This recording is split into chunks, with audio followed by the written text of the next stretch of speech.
Mulekewo. Kati musoke mumenye amateeka muyitewo. Muyitewo ina mudde maaso. Muyitewo. The baddest MC around. Ale mukono kichuke mufene na tuwage. Alien. DJ Gang. Kupenda na the president.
The top shutter, the ranks general, ya inacho pesa dada. Trending. No kateka ko the generation MC. The generation MC. Lwaki generation? Nze msayi ko ngende. Tandikirawo. Ate mola. Tukira ku mola. Fangon Sodia. Official MC Fangon Forest. Fangon Forest. Fangon Forest, Fangon Sodia. Oba byonna bibyo. Kati ngaona alaba nti Uganda. Ola Uganda ina UPDF. So kati Fangon Soldiers game ajega Fangon. So kati tuliwene Fangon na everything agwanga ntunga gamba Uganda. Aloga ne mu categories Uganda Police. Bali mu Fangon Soldiers, Fangon anule force biche. Bichito. Muri munsi yamwe. Si yafe so. Nze kati mweyensi. Anulule. Chitwale nti mweyensi yonna. I'm part of the soldiers but nze ndi MC. Okwatagana otya n'omukulu Kibanda? Okwatagana ne Kibanda. Kibanda nali nkola emirimu gye nenga simu meeting angako. Nenga yenga nali mwagala ng'omembi nali fan. Nali fan we. Then ogumaka oguwedde wakati kati waago. Mkulu yatandikirwa okuchunyiza eggwanga mpaka kati. Twali tugenda mu show champion Gudo. Na TV gye nkolako. KBS TV. So nga buli ngenda Lawrence omumanyi.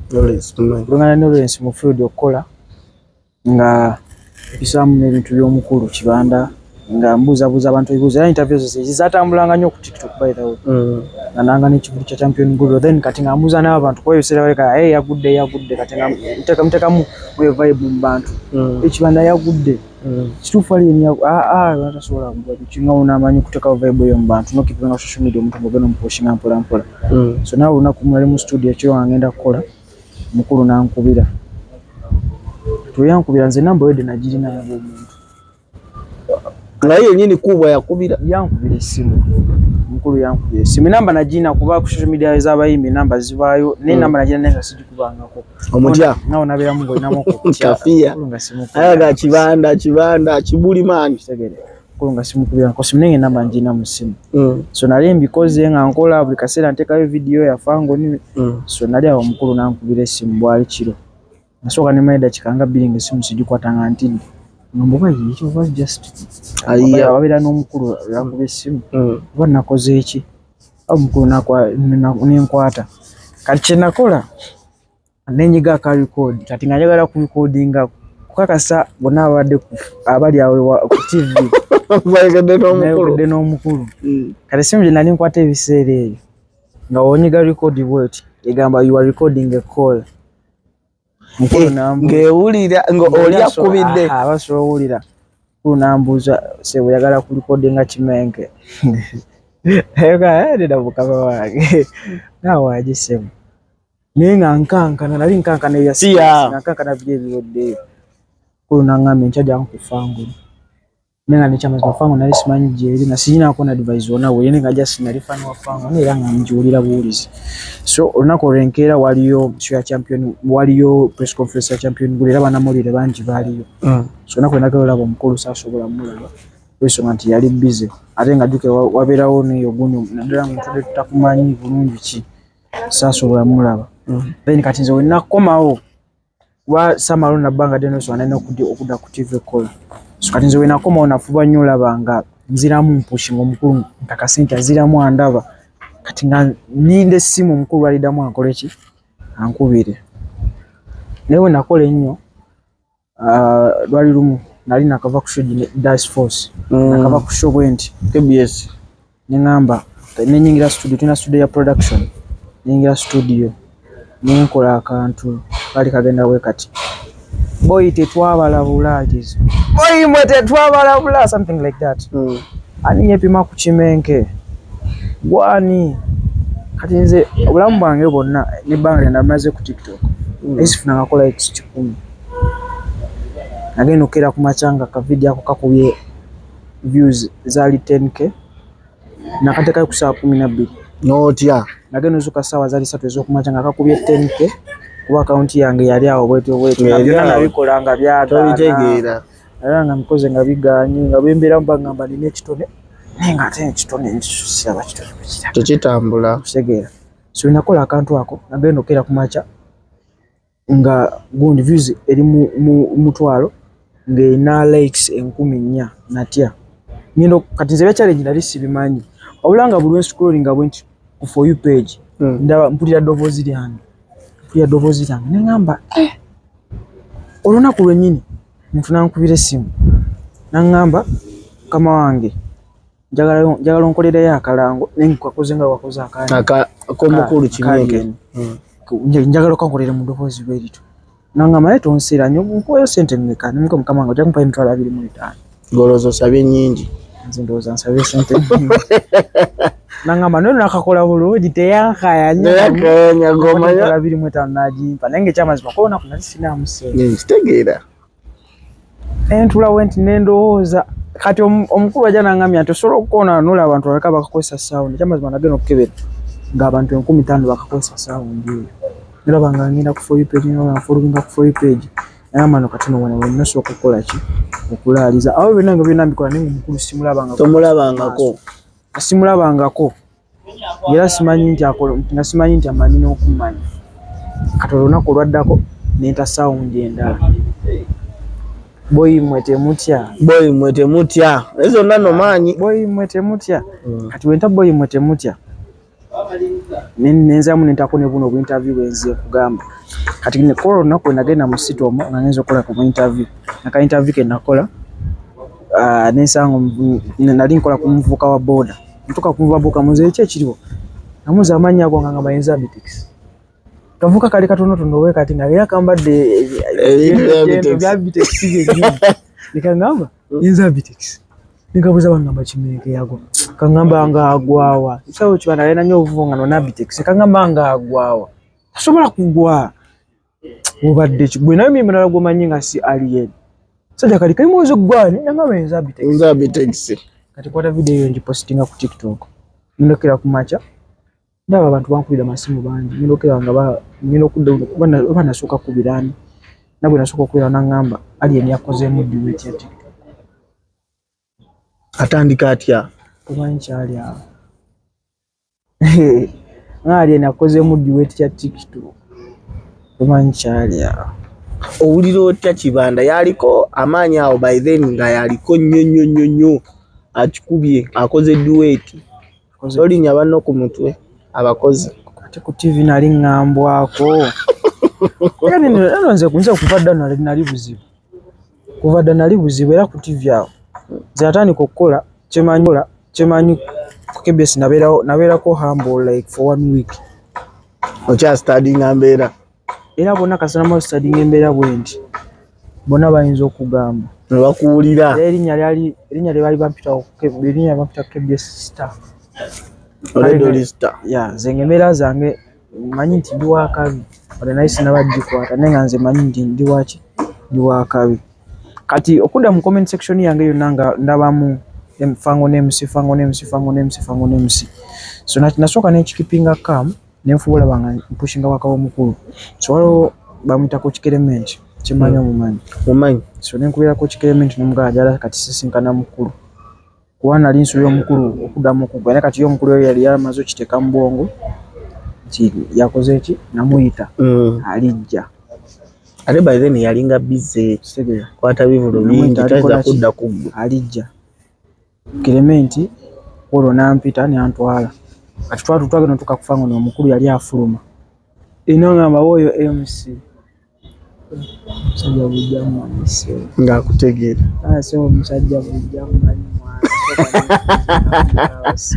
nga gwe tokikiriza kati namusanga alina jjalaga kuba natwali tuyingira nga yafuluma gate naga Clement MC muleetage nywete tugende naye kugamba jasi nyanyiza gye yanyanyiriza mu yandaga nti mujje byenkola yali welcome naga nti benali nkola ujosi byabwe ate ngolede mwaka kaseera nako nga nkozemu nakolamu sente nnyo paka kati zenkyakolera ddala kuba kati nze Abudu wiiki nkola obulanga 2 era n'essaawa zino obadde ova ku nnyonyi wiiki nkola obulanga 2 nenga obulanga 2 ago bikala nkafulumiza emitwalo 5 tubalabala mu wiiki ngobadde ofulumya obulanga 2 ku mitwalo 5 okola kitegeera naddala kati bana ba trip zo buli wiiki walina okubeerayo muntu anekyakalonka trip ate nafunye muno omukisa nti ennaku zino nti osanga n'omuntu akubira esimu nagamba nanze ndi America ndina embaga yange nogenda kunkolera akalango njagala ojasi okakolenga era kutyako nekinyalo okakolenga ogwo kibanda segede okakolenga okolobwa alien nkweyo $1 mmeka okwatirana mu $1 kyawo bizibu buva nga tumanyi okusaba ssente manyiza Uganda olina okuddukamu ko kagugo nogaa kati wanene ziba $1 bwezi boy wange otewereze muneze Uganda segeda hala tuduka kagugo nogaa ziba ssente bwezi noyawula okana kupa ssente bwezi segeza nti kiri kiyingidde mantu kyomuntu asookera ku makya nti newa bagenda kukola mbaga nga yeetaaga South ya Shavix tutambula na mulembe kubanga tubadde ono obulango mukulu ndabusika yakola obulango ayika yakola nantawunyikamu ndayika yakola obulango tuddeko emabega bino byonna byokola wabisoma sira nekimu kye nasoma mawulire sira nekimu kye nasoma weesanze okola mawulire just nze nalina kisima wanze nakeera ku makya nengamba mangenda kukola ku TV tosomye bangenda kukola ku TV osobola kuba nti nze nalinamu ekintu nti nze oluzungu lwenjogera noba ekisita lwogera ate nga nze buli kigambo nsobola okiwandiika fiiti buli kintu nsobola okisoma fiiti n'appearance yange omuntu waba ndabye so nga abantu abasinga bonna bwe mba mutunuza mu kintu akitegeera basobola kumumpakanya kimanyi naye Abudu wankubirako essimu ngamba kituufu walabula interview yange gye mazima nongamba okutamu wano ne wano ogenda kukola nze omuntu gwe wankola yali kalipiro man era n'essaawa zino atrendinga interview kasita wagira waboti nongamba kino nakyo talent mweri kitegeera tuddekawo maama omugambe ogenda kukola ku TV awulira ati abazadde nga baagala okusoma kati nze maama wena ekirungi nti maama wange ampuliriza era yafuba nze ng'ekintu ekyankwatangamuko nga mga kino sigenda kikola ate nga ye yayagalanga nnyo nze ntuuke gye nalindaga Abudu nze nafuuka DJ ku myaka 12 gyali 11 nasibirayo kusomera nga tosoma kati ku kyalo kwennyini twalinako ebidongo kati nga ku bidongo ebyo tutambulirako nga tusitula emizindalo egyo tuzinga waya kati nga mu kuzinga waya ezo kadde gye kyamunyizanga nnyo kuba twagalanga nnyo tusome nga nze ekyokusoma bulaza sibitegeera olaba birabe nali sibitegeera ate nga nze kusoma lwali bamanyi nga toto wa loodi anabatekamu kyekirunga toto wa loodi kuba muzeeyi wange yayinamu naye nga ate ebintu ebisinga maama yapambananga kuba muzeeyi yatiranga beera mu ggwanga teyabeerangamu kati nga nze kusoma manyi nga toto wa loodi kati ng'okusoma somera ku Abudu nze natolokanga ku ssomero kati nze Abudu nga nina n'obukodyo nga nzekera ku makya ne mbagamba ndi mulwadde wa mutima ne bagamba dde waka kati nze situuka waka atudda ku bidongo muzeeyi bali bamuyita muzeeyi Magala tudakubya tudongola Mzee Magala n'entambula okwo omwezi mulamba nga okusomero sire wamanyi ndi wakandi. Mzee Magala ono gwe owa TikTok oba? Oli yali mulala. Yali mulala gyali eyo. Asomesa ku somero baliyita batya Namugongo. Asomesa ku Namugongo babanyi secondary Namugongo gyepata. Era Namugongo. Ya asomesa ku Namugongo. Ninga ina system y'ebidongo. Kati nga tutambula ku mikolo tukuba ebikaali biki. Kati nga nza wentambula naye nga sirina mwade kyo kwa MC. Kyo MC na isina mninga ndi DJ naye njala nnyo kubera DJ songa mukulu wange yali naye DJ ko byebidongo. Kati nga nze kyekifaananyi yanga yagwenda birako ani wangambadde waka muganzirayo naawe basi kinange mama ngenda mukola ki namugamba naye toli kusomera songa tutambulirako oyagala lopa yade musomesawo era n'obufaananyi bwange kwe buli ku Facebook obwo banapulako bayita amaga ka ku TikTok nga babukomezaawo nga ni mu kijaketi kyange nga ndi nali kadogo nnyo naye nga mbeera ku bidongo ko n'enkuba kali kinyamba nti ze nga mbongo bange mutwe gwange nali nkwata mangu tikyatugetera ku myaka gyange egyo 12 ane waba DJ bonna tebali okuba iranga bachabe unyisanga nyo ka DJ kaya katoka kubanyo bulungi zabudu bandikako ne kumbaga nenjikuba nenjimaliriza kyase kinana kinjana nali nkyagala passion kati nganze wemanya nti omugole gundi yakubye twina bali bamita DJ Michael kati nga DJ Michael yakubanye emikole emikono etera musinga paka kati kati nganze mfanya ulize nyimba Michael zakuba omugole wabalese ebintu mu ddeero akuba ebintu tubirye kanzenga ebintu tubirye tosobola kunziva mu kido kubera wali kati nganze mfumanyo nga ngatanye ebigambo ebyo kwano kwanika tukwali fit nnyo ebintu tubirye kati nga twedjo atwakozesa bepise ngampanike ebintu tubirye ngamanya kati kava kyako kali kabanga kangu kati zikana kwatanga ebyo nkuba omukolo nga ngumaliza bino kuda master agamba mwana abantu basimye kati woddayo ku ssomero master mwenyini ng'ate olusi yatana akutolosane ku ssomero nga yange nokole guno omukolo nako master kwadde ekyebiri awo kisebo ekyo mweje naka jange nga kizalibanga sente nyingi ali azira ku ssomero nga nkola ki ngamba joga tukesane ngamba mama mwana sikyabitegeye sikyagala somo nasikyagala kola ki somo ololi mu class ki nali mu P7 nze P7 simanyi nawe nakola kuba saddayo kima results simanyi we kasta watula chagwa kachirunyi tinatulako myonebu nenga twaze mazima ku ssomero lyonna nze nali mugezi ku ssomero naye just naina kinali obongo bwe kyali kyakwata obongo bwe kyagala okukola nga mama sigina kuddayo essomo kati atawo obulamu bwe bwankwatira mu kebya serious nali nakava ku ssomero bwe nti nyini bidongo nasenguka navako ku kyalo haso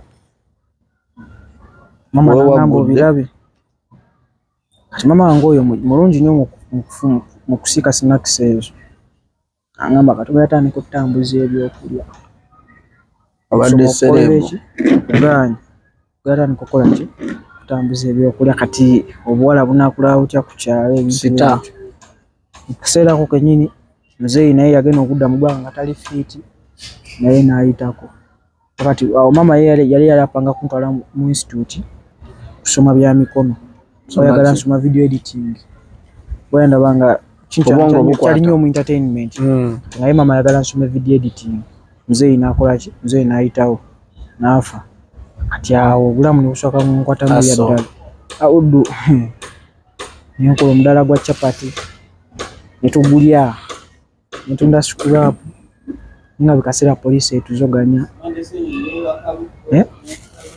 ngoba nenkolako mu kibanda kya firimu ngera poliisi etuzoganya kati napoota kupoota biri ebimalayo otuuka nekisa ogenda okudda ewaka nga mukadde alina kukunyiga bunyizi ngalo kati ogenda okera ku makya nga tosobola dde osituka ninga engenda okera ku makya oddeyo okole ki oddeyo okole kati kyanyamba nga nalina baboyi bange oli nali nakolera kati mu bidongo nali nakola emikwano kati nga mukono omwo bamanyi Shavix kadijja kato ninga bonna bebuuza nakola ki kekani naddawa Shavix erinnya tetunaddawo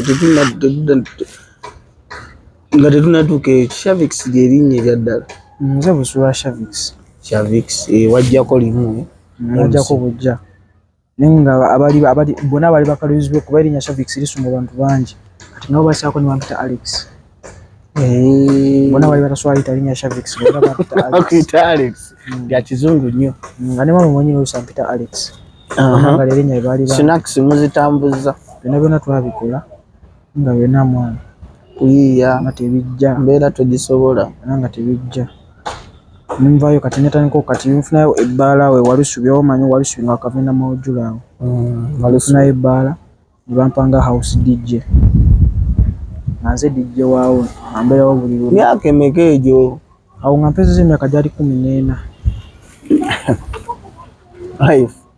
live senior myaka 14 ng'oli DJ mu bbaala ntandika okuba mu kabbaala awo nanze DJ waamu mpola mpola kati nanze just kwa kuwandiza nabalanga nnyo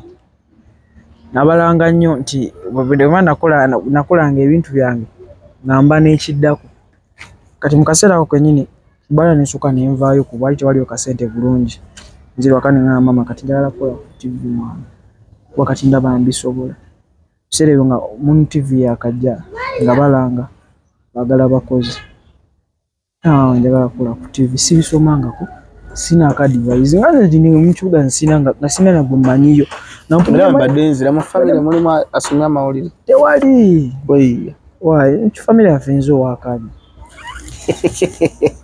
yaffe ndiyo nze omuwakabi nze owakabi omanyi ekyo bali abakusooka yabakabi bona bekanga bwekanzinga ndi ku TV oli ku TV era ng'omujja kujja kuwabeera tizinakera ku maca mama naŋŋamba kwata emitwalo 2 genda nenga nenda gyasindika tamanyi agenda makindi agenda linnya ki nenga jasiye nti akinamu muli omwana gwe nyina kati mu ebiseera ngenda nzija ku Munu TV waawo ntuukawo waliwo omusajja manager waawo odde nali mukubidde essimu kirejjo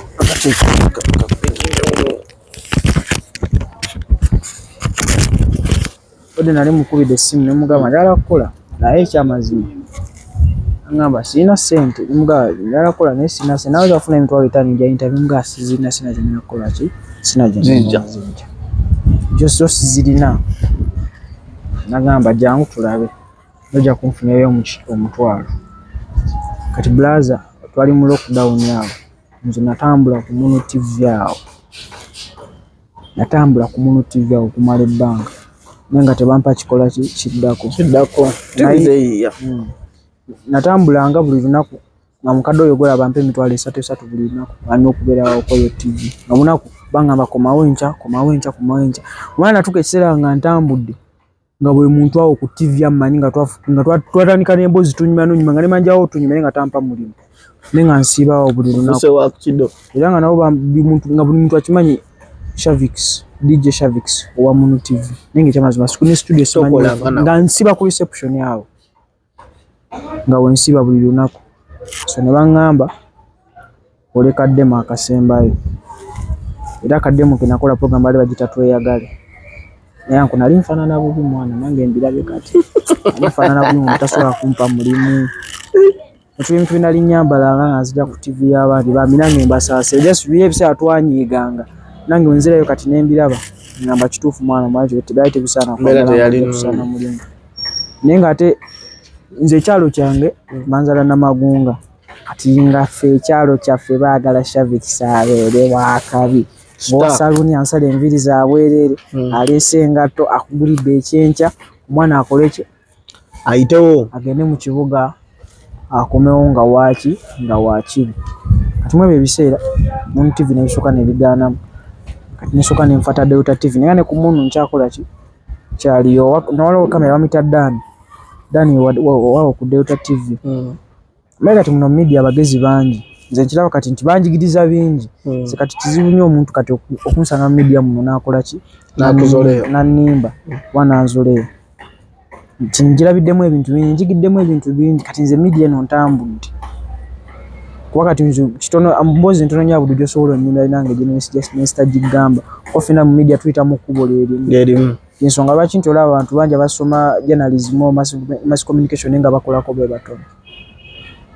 kati kola olunaku Dani naŋŋamba ojayiyayo emitwalo 3 balina show bagita dance floor emitwalo 3 gyaki gyakunteeka ku mpewo nze chanali nfa genda ko ku live ku TV. Yali programs manager wa TV. Yali wa kamera. Ngayagala kuyitamu. Kufuna kakujira. Dani angamba ufune emitwalo 3 nze ngenda kukola ki? Nakutyoka ku mutwe kati ngenza ngamba mama. Emitwalo eki 3 ndaba ku TV. Ngamba gwe mpe emitwalo eki. Okusatu ndaba ku ki? Abazadde abakyala banna. Mama nagala ne yewola emitwalo 3. Yewola emitwalo 3 ejo. Ng'agimpa. Nakwata n'emirala egi. Ngenda.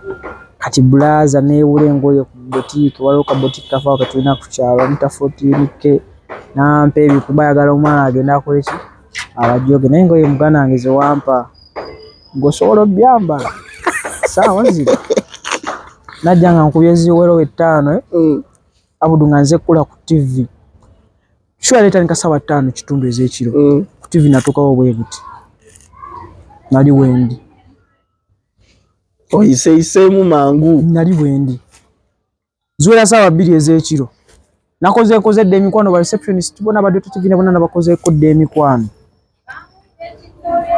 ziwera sawa 5 batuko kugenda ku mpeo ogaye bamuyita DJ oba boge oba muge oba bamuyita dancing DJ yenanyi program ye director waayo ye buli kimu kyayo ngamba bate gwe gwana ngamba kama wange nsobola okwogera kazindaalo nsobola zina nsobola okuba ebyuma kyonna kyompadde ngenda kikola newembe abeeze ku TV nga nzina kale newompamba tumire butumizi nawadde emitwalo 3 Dani nangamba Dani tana kyeyangamba togenda kumpewo mpozi nga nange okwata emitwalo egi ojimpe munsawo nsigazaamu omutwalo ogwo nyotambula okuva ku Muganzi Lwaza tuke ku park empya ninye taxi ezinzize Rugazi zabanga za mutwalo mwebyo ebiseera muganda wange namu mutwalo gumugunziza waka wede saa zino 5 za kiro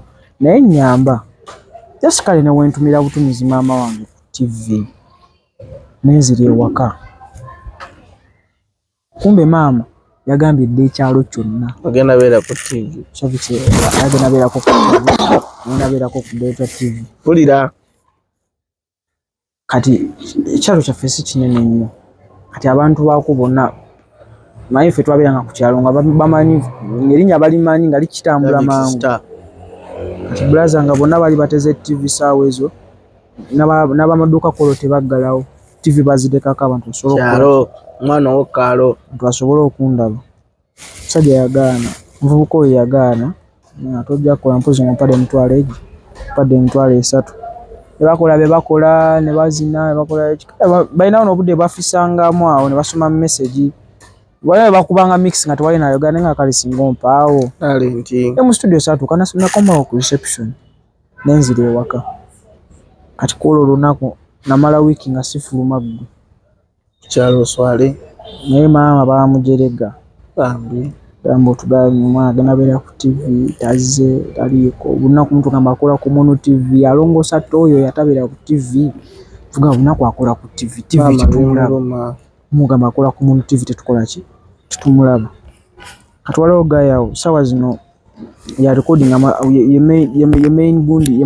main journalist wa People Power bamita Sami manyi naye yali akola ku Mono TV ebiseera ebyo kwa Samia ye media naye muyayemu alinga tamino bagezi nga lera gamba nkola ku Mono enkyagamba nkola ku ki gamba nkola ku kaleda kati ngamba mu ebyo ebiseera waliwo ka TV bali bakayita oba Crown oba Crown yali ya online naye yali online naye niyo yali muzanyi wa bina Uganda enyeddo musajja yali ebyo kale twali tumaze katoyo muyaye wa kamera wadde utache yankolera yawedde kajukira bazubairi family balinawo kaki ka hoteli wagulu ku Muganzi Lwaza kati nagenda nze mu biseera wikana ntwala mana bambazi bukuntegeera nagenda kunganya budopa bambi abenjawulo tuyagala Saturday vibe program bagenda kwekwatagana ku fashion ode njitadde ku table abamu TV bali netoloza nze bentami bona bantegedde tunyumya bunyumya mbozi buli lunaku tewali kikola simana kala kuba kademako tukatwale wali ku gundi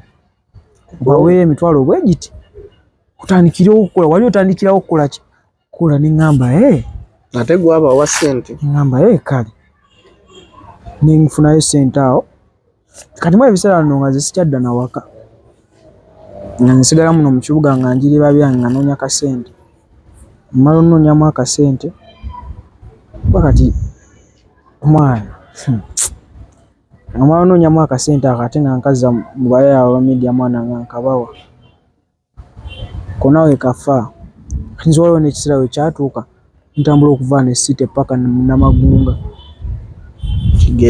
kigere naye nga mbonaabona ba media mama nangamba omanyi kyogenda okukola nakojjaawo abeerawo Makindi toddamu ttambula tanikobere wakojjaawo ate obuzibu bwenfunye bino ebintu byaffe baye bagenda kutuuza paka ssaawa 4 za kiro ate osikojja beba kasaawa emu ojja omukonkone tajja bikkiriza tajja bikola ki tajja bikkiriza tugenda tukalasa gye ntubakaddemu bulungi simayo sente oba yaziba oba teyazibawa nabeera ne bikomaawo kati nakawala naku zino ku yemiso ba kwa yatandika organization ngeyamba bawala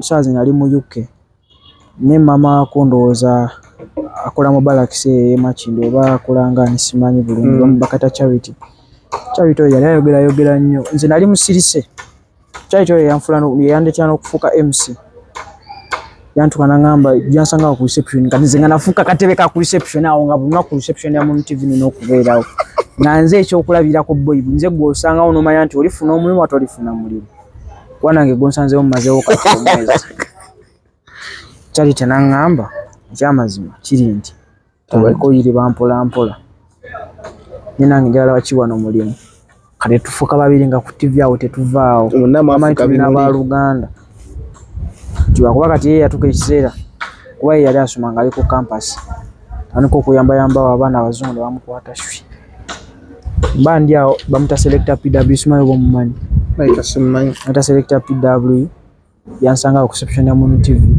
ene ebintu yali aleese nangamba kanimanyi kati nalinze seyogereza kwa kati charity yantekamu ekintu ky'okweyogereza ku muntu nga buli muntu gw'olaba omweyogerezaako yogeza kupida mugana kyabala bakina nga tebagala bakwata mazeewo wane myezi 3 kuba nali mpeza omwezi gwa 4 naye sifuna sifuna mulimu naye ekyamazima kiri nti nkola ki waliwo abantu wona omanyi sene omuntu wala kuba nkole nchape kyona nze kyompadde nsobola okikola nangamba tulina TV gye tugenda okuggulawo gutwala enamba yange nze nja kubakubira TV gye yali agamba ye KBS kati nze kasana afuna enamba ya PW ku Moon TV sadda kati PW gwe nafuukira ekizibu wansuubiza okukola ku buli lunaku wansuubiza okukola ku TV kati PW namukubiranga essimu buli lunaku ne ku TV yamwe yennyini nawandikayo ku application osanyuka oba ku nawandikira Next Media yonna nawandiikayo buli TV nze mpi nali njiwandikidde ku application binanga nambala kati nga ninamu kiri mu mutwe bakulu abakira ku makya ne bansaba empapula nasa wali segedde kola musebebe nasa nali naye Next Media teriko bitabo talent nze nali simanyi nebe empapula eyo kama nanyamba PW ko namukubira esimu namukubiranga esimu nenga PW na TV tabana bagikola ki nolya KBS negena ku signal testing bisogena ku signal testing PW nangamba ojagende mengao wanika application yo bulungi bichimo kimalirize ugitwaleyo na wanika application yange bulungi boy nasulanji wandika bichimo nkiteekateka fit ntuka ku gate nenji wakasajja mu musirikale mu Lugwala nayinga namugamba njala kulaba ani akola wano mu application yange sika ina wawo madam gwe yabuuza namugala tasobola yingira naye akuwe akolechi item kati already nature unachitegeza ndingina kola eyo TV jolabe ngendo kola ko kati eri ku signal testing na yenze nsooka omufere awede emirimu jukira abalimbo gusose second ogwo kubiri guguno ate gwali gumu guchomanya buluna gunavanga wakogenda ku Moon TV nagala lero muntu dere kwendi kanda tukwe kiseera kukyaloko nga banda banga mulalu abantu kwesani ne mama ne bamuteka mu kinti abatageze ku TV abakulimba Batuka sana omugamba nti abeera mu kibuga omwo ng'azunga ffe tumulaba naye ng'ekyamanyizo abeerawo ku TV. Naye nga bo bamugamba nti nintuka ekisanga ne maama naye bakimutaddemu kiri. Maama yagona amukyama. Ogenda ku TV kweri gy'otugamba gy'ogenda buli kaseera. Ate abazadde bazibu. Tagwamu maanyi bambi. Ebyembi nga binajja naye sina smartphone nti nekuba ekifaananyi nga ndi ku reception ya Mono TV. N'akasimu ate n'akasimu ke bakwatira eddala. Akasimu ke n'akamapesa naye nakajja ku ye mwennyini ye nakabbako. Basina nsobola kukola ki kuba kifaananyi. Kafanda ko omwana we nakawa abugundi yange tekajiwayo oyo madala. Tebabeera nageza abo. N'agiyuza ngandaba nalimu mu gate went ngandaba n'agiyuza nga yamanyi nyenzi. Kite tukyannuma mwana. Natula ku parking mpya kuva ssaawa zaali 7 ogw'emisana kuba nakeera nnyo nakuba essuuti yange mwana. Nalina boy wange Anest awo yanjazika engoye. Yali atera okunjazika engoye. Anest waali ali awo mukono boy manyi Anest mwana n'agiyuza natula ku parking mpya okuva ssaawa 7. kino kyajjukiramu akasirikale 5 ez'ekiro. Nantudde butuzi ku paaka nga sikyabitegeera nga sina njala tennuma kuba enkuba yatonya n'enzigwerako nga sibitegeera. Nga mulaba ono amenye ayuziza gundi yange bw'ati mwana. Nengamba naye sijja kukola ki? Sijja poa. Kati nenziramu omuze gwagwe nali nkoze ku ki? Ku Mono TV. Tula ku reception. KBS. Afande yasoko kola ko omukwalo. Oyo nyine yayize empapula. Yali agenze. Mwana kati wali. Anze mutanzijukira nenze muitako nengamba. Omuddamu n'omugamba amanyi. Simugamba nzija simuteka mu kiri nti nze mchimbera mu mutima nti nze wali nakati mulabako wali. Nze nateko nasoka kola kono omusirikale nasoka n'omukwano nga nze bunakumbirawo ntude bonanga bayitawo bandaba kati bonna mobe bisere baliwo ku TV ne bantegeera. Manti bali bantegeera nefuna access nga ne mu studio nyingi n'entula n'nyumya abalabe bakola. Nako Solomon naye mwenyini njogera naye. Talina buzibu. Nenga leta manyi nti nzan kola ki? Era bali lumu nabuza Brian yoyo yani. Brian DJ. Nabuza Brian yoyo yani. Kati ngaze kati maye bisera nga gone sikulideko bamuyita Hannington Mulanyi. Ngabwe nayitirako. Aka kamera. Bamuyita Mulanyi Hannington. Producer like simutegeera. Ngabwe nesigamako ko Brian Hannington yamukola ki? Yamuleta. Alenga bisere omukulu Hannington yali yangamba ewanko Solomon nakwanjuddeyo dda buli kimu akola ki? Mbe takumanyi. Tamanyi. Nga talina na kyamanyiko. Nagaba Brian mukole ki? Afulume. Brian nagaba omusajja bulijjo manyiza akola ki? Akumanyi omusajja takola ki? Takumanyi. Ate ako Solomon jakwanti naku zino yakola ki? Yakakana mu bisere yali mukambwe. Naye nga demand yali nnene. Sawe yali mukambwe nnyo. Nange sakola ki? Naku nayongera ngalabika bulungi blaza. Naye nga nva na magunga. Ukyobala mweje myaka gyonna nga nkozesa emitwalo 3 okujja. Mama. Nkozesa emitwalo 3 okujja. Kwanza newe nakiranga nenkoloba obucubacuba obuli mulimu. Nze saafunanga sente zisobola kundeeta. Kubanga n'oluusi baatulumanga. Nze ebintu byenkoze bingi. Langi nasiiga. Tiwali kintu kitakoze. Nenga bina sente zikola kitezivaayo. Solomon omulabye agobye. Solomon mulabye kati twalinawo kapate. Nengamba kati omanyi kyengenda okukola. Era ngo beesibyeko. Ngambye sibyeko kuba kati unawuli abagamba kati abagenda nangamba kati amagezi agaliwo bwogenda oyitira. Noonya abasaponsa manya noonya abakola ki abalanga. Kiraya nti abajja ku TV ejje nabo. Noonya abakola ki abalanga. Kati nze ndeta script yange yenyini gye nalina ku Mono ya tweyagala Saturday Vibe bavubuka fashion film biki nga trend gye nalina mu mutwe koma biseera by then tewaliwo yali eriwo era mu biseera program ya emu yali eriwo yali ekuba yokka yali ya Crystal Panda Teen Nations